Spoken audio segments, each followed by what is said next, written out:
ওয়ালাইকুম সালাম। আমার কাঁচা আমটা শরবত বানায় দাও। ঠিক আছে।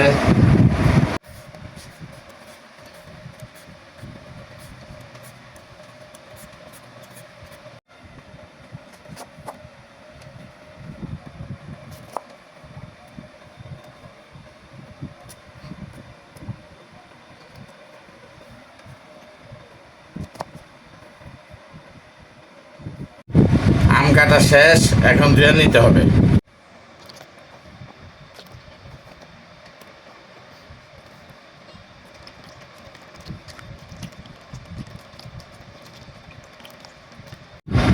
এখন আমগুলি ব্লেন্ড করতে হবে।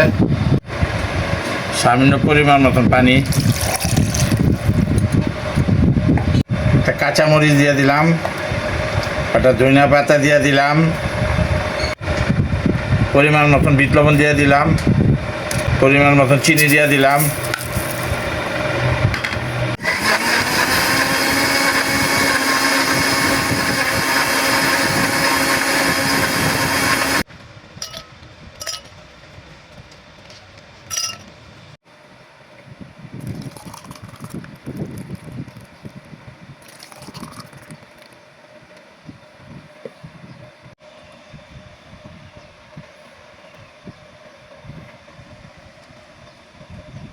তৈরি হয়ে গেল আমাদের কাঁচা আমের শরবত।